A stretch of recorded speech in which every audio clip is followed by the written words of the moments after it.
Good morning students, मैं दीपा रावत आज आपके लिए लेके आई हूँ क्लास 10th की मैथ्स चैप्टर 12 वृत्तों से संबंधित क्षेत्रफल।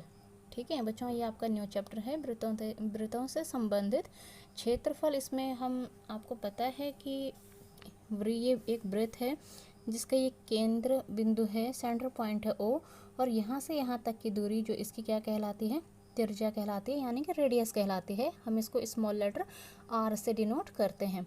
तो जो हमें पता, आपने प्रीवियस क्लासेस में भी अपनी पढ़ा था कि जो वृत्त का क्षेत्रफल होता है वो क्या होता है आपके पास, पाई आर स्क्वायर होता है। और वृत्त का परिमाप, ये जो वृत्त का परिमाप है, ये वाली पूरी दूरी गोल गोल में जो आपको दिख रही है, परिधि भी हम इसको बोलते हैं, वृत्त की परिधि, ये वृत्त का परिमाप, ये होता है आपके पास 2 पाई आर। ठीक है, तो जो हमारी प्रश्नावली 12.1 है वो इन्हीं दो सूत्रों पर आधारित है। तो आइए शुरू करते हैं क्वेश्चन नंबर फर्स्ट। बच्चों, क्वेश्चन नंबर फर्स्ट में है आपके पास दो वृत्तों की त्रिज्या क्रमशः 19 सेंटीमीटर और 9 सेंटीमीटर है। आपको दो वृत्त दिए हैं और उनकी त्रिज्या, पहले वाले की त्रिज्या कितनी है 19 सेंटीमीटर और दूसरे वाले वृत्त की त्रिज्या है 9 सेंटीमीटर। उस वृत्त की त्रिज्या ज्ञात कीजिए। आपको उस वृत्त की त्रिज्या ज्ञात करनी है जिसकी परिधि यानी कि जिसका ये परिमाप बोलो या परिधि बोलो, जिसकी परिधि इन दोनों वृत्तों की परिधियों के योग के बराबर है। हमें उस वृत्त की त्रिज्या ज्ञात करनी है जो दूसरा वृत्त इनसे बनेगा। कैसे बनेगा वो, कि जिसकी परिधि क्या होगी, इन दोनों वृत्तों की परिधि के योग के बराबर होगी। तो हम इनकी पहले परिधि निकालेंगे और उनका क्या कर देंगे, योग कर लेंगे। ठीक है, तो परिधि निकालने के लिए हमें कौन सा सूत्र की आवश्यकता पड़ेगी, 2 पाई आर की आवश्यकता पड़ने वाली है। तो मैंने ले लिया यहाँ पर पहले वृत्त की त्रिज्या क्या है आपको दी है r1, मैंने इसमें ले लिया इसको r1 19 सेंटीमीटर, और दूसरे वृत्त की त्रिज्या क्या है r2। तो जो नया वृत्त का परिमाप होगा या नए वृत्त की जो परिधि होगी वो क्या होगी, पहले वृत्त का परिमाप प्लस दूसरे वृत्त का परिमाप। क्वेश्चन में यही तो बोला है कि दोनों वृत्तों का क्या करना है, परिमाप या परिधि को आपने योग करना है। ठीक है, बोला है ना उनके योग के बराबर है। ठीक है, तो पहले वाले की ले लिया मैंने 2 पाई r1 हो जाएगा, क्योंकि पहले वाले की त्रिज्या क्या है r1 है तो इसके लिए 2 पाई r1, दूसरे वाले की त्रिज्या क्या है r2 है तो इसके लिए ले लिया 2 पाई r2। तो अब मैंने इसमें कॉमन क्या कर लिया, 2 पाई दोनों में कॉमन आ गया, तो 2 पाई मैंने बाहर कर लिया और r1 प्लस r2 आ गया। वैल्यू देंगे इनको, 2 की जगह में 2, पाई की जगह में 22/7, और r1 क्या है, पहली वाली त्रिज्या क्या है 19 सेंटीमीटर, और r2 क्या है आपके पास 9 सेंटीमीटर। तो 2 × 22/7, 19 + 9 आपने किया, ये 28 आ गया, 7 चौको 28 आ गया। आपने 2 को 22 को और 4 को गुणा किया तो आपके पास क्या आ गया 176 सेंटीमीटर। लेकिन आपको पता है कि जो ये दोनों वृत्तों की परिधि का योग है वो जो एक नया वृत्त बनेगा उसकी परिधि के बराबर है। तो जो हमारे पास जो नया वृत्त बना, माना उसकी त्रिज्या कितनी ले ली मैंने, आर ले ली, इनमें r1 r2 लिया था ना, उसमें r ले लिया, तो हमें यही r फाइंड आउट करना है। तो मैंने इसको लिख लिया प्रश्न के अनुसार कि 2 पाई r जो नए वृत्त की परिधि है या परिमाप है, 2 पाई r इन दोनों के योग के बराबर है। इन दोनों का योग कितना आ गया 176। सारी वैल्यूज़ आप इसमें रखेंगे, 2 की जगह में 2, पाई की जगह में 22/7, r हमें फाइंड आउट करना है इक्वल्स टू 176। r की वैल्यू आप निकालेंगे, r इक्वल्स टू 176, ये नीचे डिवीजन में है तो इसके साथ किस में चला जाएगा, 7 में, 2 × 22।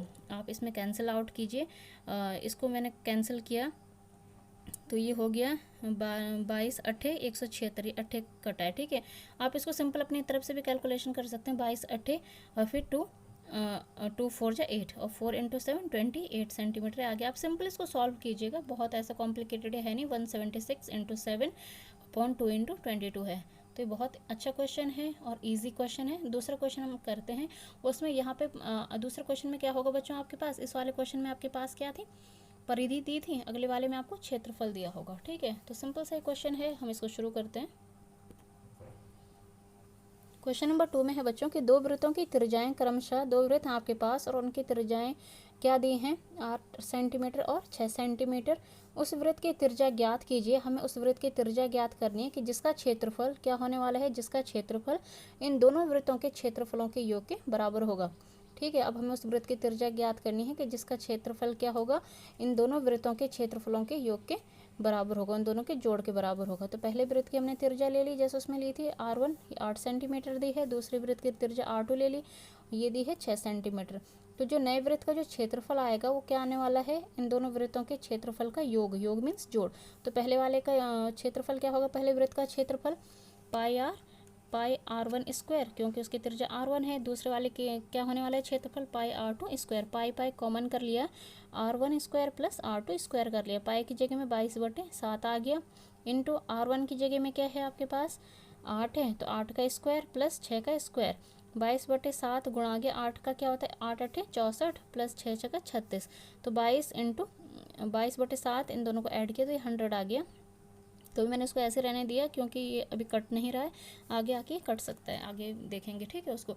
तो प्रश्न अनुसार क्या है, जो हमें नए दूसरे वृत्त की त्रिज्या ज्ञात करनी है, तो मानो उसकी त्रिज्या क्या है, उसमें r1 r2 लिया था, इसको मैं r ले रही हूँ, तो ये क्या है इन दोनों के क्षेत्रफलों के योग के बराबर है। तो इसका क्षेत्रफल क्या है पाई r स्क्वायर हो जाएगा नए वृत्त का क्षेत्रफल, और दोनों का योग कितना है 22/7 इंटू 100।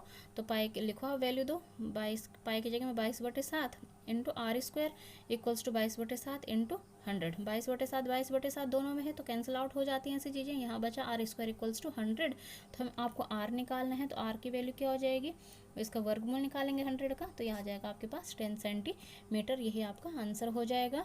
क्वेश्चन नंबर 3 भी इसी प्रकार है, बहुत सिंपल है, आप इसको ट्राई करिएगा खुद, ठीक है। अब करते हैं क्वेश्चन नंबर 4। बच्चों क्वेश्चन नंबर 4 भी सिंपल सा क्वेश्चन है।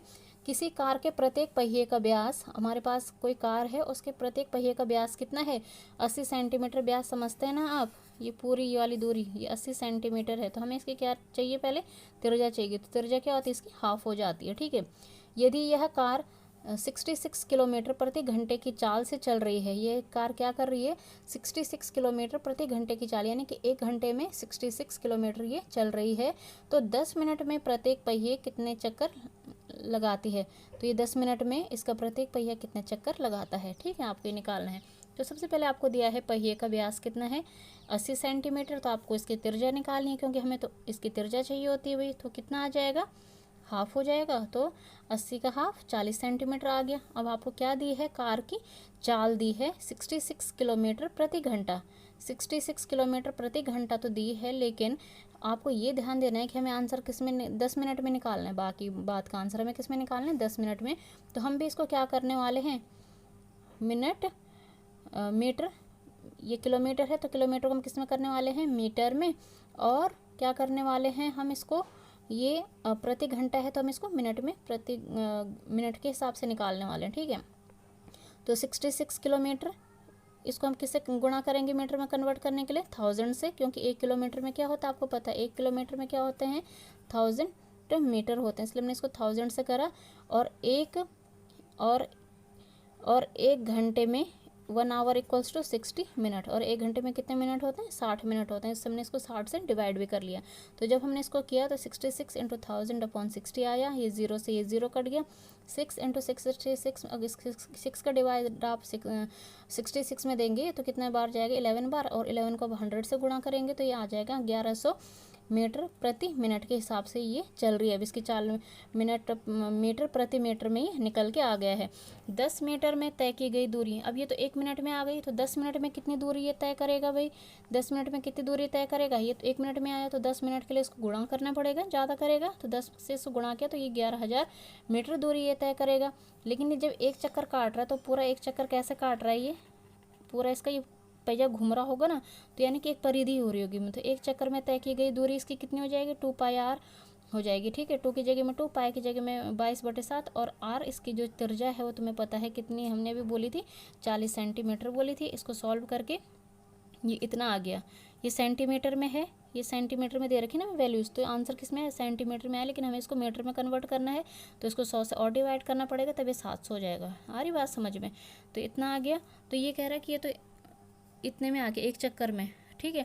तो ये 10 मिनट में चक्करों की संख्या कितनी होगी 10 मिनट में तय की गई दूरी बटे एक चक्कर में तय की गई दूरी, आपको ये लर्न करना है, इसको समझ सकते हैं आप इसको कि 10 मिनट में चक्करों की जो संख्या होगी वो कितनी होगी, जितनी दूरी वो 10 मिनट में तय कर रहा है, और एक चक्कर की दूरी कितने टाइम में कर रहा है, ठीक है, उसको लिखेंगे आप इसमें। तो ये 11,000 कितना आ गया इसमें, ये 11,000 10 मिनट में तय की गई दूरी कितनी है 11,000 मीटर है, और एक चक्कर की दूरी कितनी है 1760/700। आप इसको सॉल्व करेंगे, इसके नीचे जब कुछ नहीं होता तो 1 मानते हैं, ये इसके साथ जाएगा इसके साथ जाएगा, तो ये सॉल्व होके क्या आ जाएगा आपके पास, ये ऐसा बन जाएगा ना अभी 1000 अपॉन 1 और ये 1760 अपॉन 700, ठीक है। तो ये इसके साथ घूम जाता है, ये इसके साथ घूम जाता है, यही यहाँ पे सॉल्व किया है तो 4375 ये निकल के आ जाएगा। आप इसको समझिएगा एंड सॉल्व कीजिएगा। अब करते हैं हम क्वेश्चन नंबर 5। बहुत सिंपल है और अच्छा क्वेश्चन है, आपके विकल्पों के लिए भी अच्छा क्वेश्चन, ऑब्जेक्टिव क्वेश्चंस के लिए। क्वेश्चन नंबर 5 में है बच्चों के निम्नलिखित में सही उत्तर चुनिए तथा अपने उत्तर का औचित्य दीजिए। यदि एक वृत्त का परिमाप और क्षेत्रफल संख्यात्मक रूप से बराबर है, हमारे पास कोई वृत्त है और उसका परिमाप, वृत्त का परिमाप क्या होता है आपको पता होना चाहिए। यहाँ पे मैं बता रही हूँ, वृत्त का परिमाप ये होता है और वृत्त का क्षेत्रफल क्या होता है, पाई आर स्क्वायर होता है। तो इनको देखो, इसको मैं क्या लिख सकती हूँ, 2 पाई आर, ये पाई आर की घात 2 है ना, तो आर इंटू आर लिखा जा सकता है। पाई से पाई कैंसिल हो जाएगा, इस आई से इस आर से ये आर कैंसिल हो जाएगा। 2 इक्वल्स टू आर बचा है, तो यही क्या है, इसका मात्रक हो जाएगा। 2 इक्वल्स टू आर, यही यहाँ पे सॉल्व करके दिखाया है। तो इसमें से कौन है 2 मात्रक वाला आंसर, ये वाला है। तो बहुत सिंपल था, आप इस इन क्वेश्चंस को समझिएगा, करिएगा। इंपॉर्टेंट एक्सरसाइज है, रिविजन करिएगा, प्रैक्टिस कीजिएगा। Thanks for watching my videos. और अगर आपने अभी तक मेरा चैनल सब्सक्राइब नहीं किया है तो please subscribe it. Thanks for watching my videos.